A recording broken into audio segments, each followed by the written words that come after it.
What's going on, everybody? This is Noomsy23. I'm over at my boy That's It Teasy's house doing this video on my AR since I haven't done one on it yet. But he did one on it about a couple months ago when I had the different setup. But here we go. This is my custom AR15. We got a DPMS lower, which I put all the components and everything on it, and we got a M&P 15T upper on it. And this what we have here is a free floating Troy Industries rail system on there. We've got a Magpul RVG grip on here, which you can connect it by 2 screws, which connects to the Picatinny rail on here. We've got some XTM panels. I've got a black, coyote tan, and OD green on here, and we got a EOTech 553 version, which is the SOCOM model, and it has a night vision capability on it. Night vision button is in the center right there if you're running the system with NVGs on there. And oh, before I forget, let me check and see if the weapon's clear. Clear. Battery assist device. Oh yeah. Got the battery assist device on this bad boy, which helps you manipulate the weapon by opening the bolt easier instead of having to do a 3-handed affair. You can just press up on it, pull your charging handle back.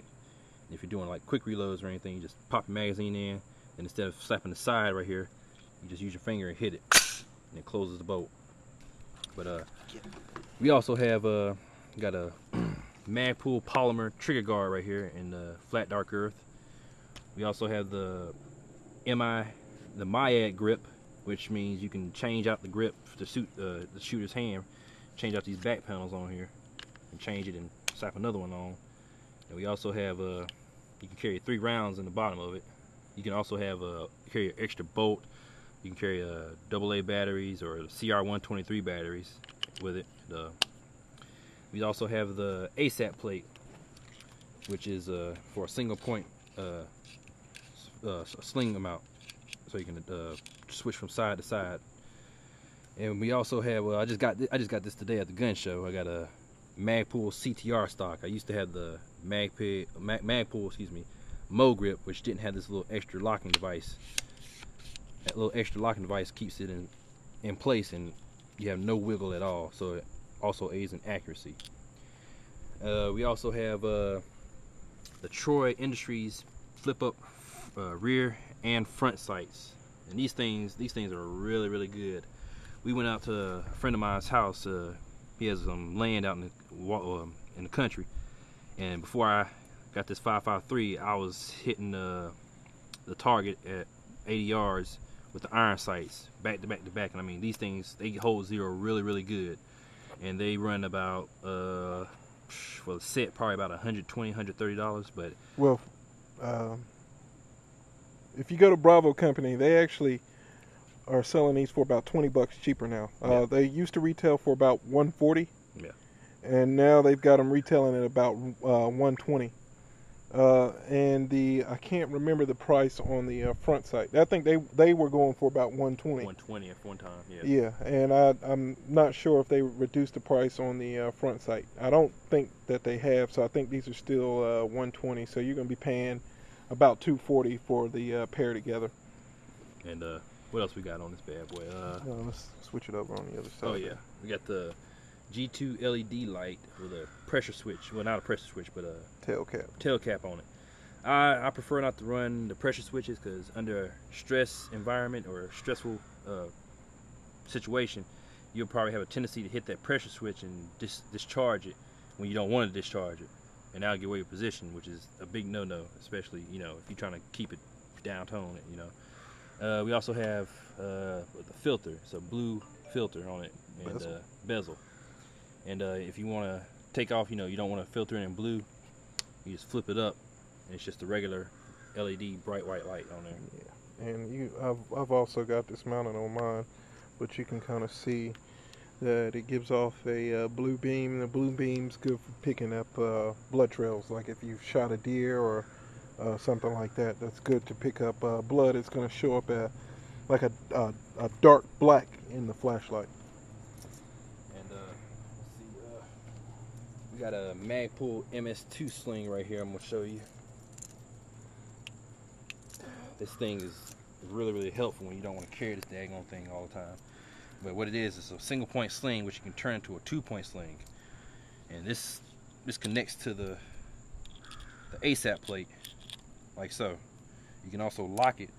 See, you can take it loose and then hook it up to the front, but I'll show you that in a minute. But if you don't want it to come loose under a stressful environment, you just push this little tab right here and it locks it, so it won't be able to open.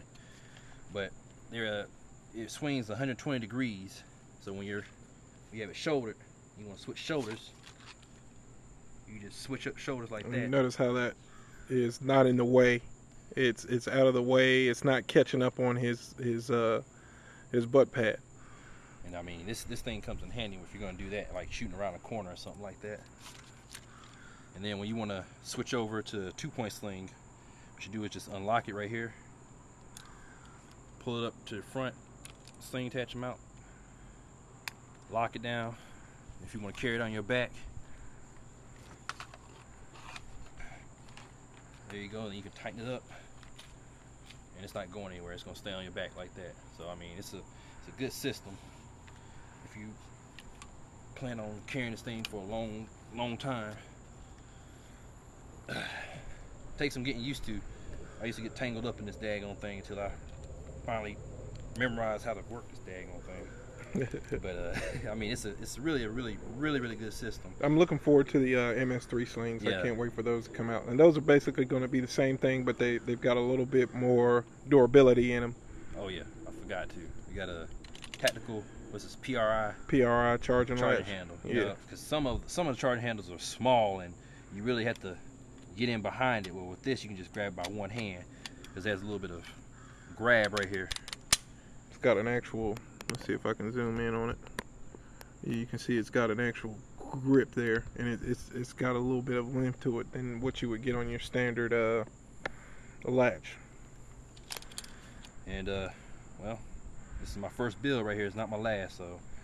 But be looking for some more updates to it. I'm planning on getting a suppressor real soon, so I'll be changing out the flash hider on this. Yeah, if you noticed the video where we were doing some outdoor shooting, and we did a quick burst fire. I can't remember how many shots we let off, but we were getting done. It was the end of the day, and we were done shooting. We had a couple rounds left. We figured we'd bust off a couple rounds, do some rapid shooting.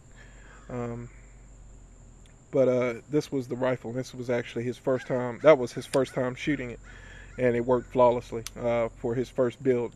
So that was pretty good. And the gun is very accurate as well too. And yeah, I think that's about it. Noomsy 23, and that's it, Teasy. We're out.